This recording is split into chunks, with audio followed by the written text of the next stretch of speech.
Have you guys heard the legend of the Headless Horseman? Usually from the medieval era. Well, today we're going to be going over his mythological influences. The Dullahan. When the sun sets or at the end of a great celebration, a black steed can be seen riding across the countryside.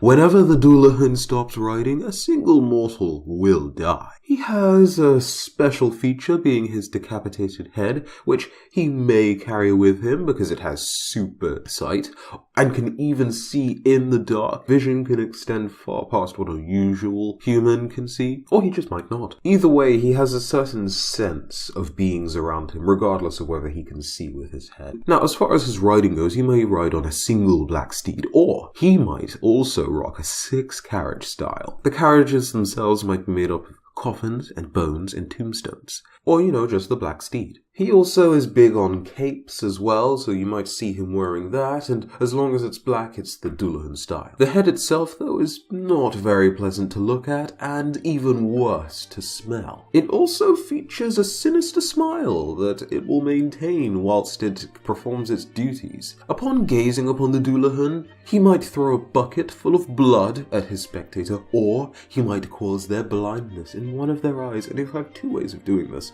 perhaps more. The first is the blood itself, though it doesn't always cause blindness, but the second way is he will whip out a bone whip made thanks to a human spine, that's quite the sacrifice, and then he'll lash out at someone's eye. But the most terrifying thing, if you get too close to him, is him calling out your name. And somehow he will know your name, and doing so will bring forth your soul, and by this point you're already dead. Running really isn't possible, and no gate can remain closed in his presence. There is no defense against the Dullahan, and unless you have one item, you're more or less screwed. That particular item is some sort of precious metal or gold. Journeying from a long day, a man hears some hooves in the distance behind him, and to his surprise it was the Dullahan. At first he tried to outrun the Dullahan, but this was pointless, and he soon realized he had to change his strategies, which is why he tried to outsmart the Dullahan.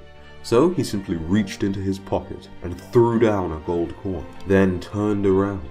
The Dullahan had left, or at least there was no sign of the Dullahan, and so he went home. Thanks to this, it was common for Irish people during a certain time period to always make sure they carried at least one gold coin or precious metal. On top of that, gold would be placed somewhere outside of an Irish person's home as well, just to doubly make sure that no Dullahan would do any nasty things to them. The whole myth itself was spawned from a god named Cromdub. This was a god of fertility and heavily worshipped by Tagamas, a certain king who just loved the worship of this god, and the god himself demanded sacrifices. Specifically, decapitated heads. Now, he was getting a very healthy supply until Christianity put a stop to all of that nonsense. But it was around that time Irish people believe that the Dullahan began his rides, because the Dullahan is considered to be an incarnation or an avatar or just simply a version, or the two are connected in some way. But that was more or less the video. I hope that you enjoyed, and if you did, go ahead and leave a like, and of course, subscribe to the channel for more content just like this. But until the next video, have a very good day. I have been Prime, and I'll see you guys in the next one.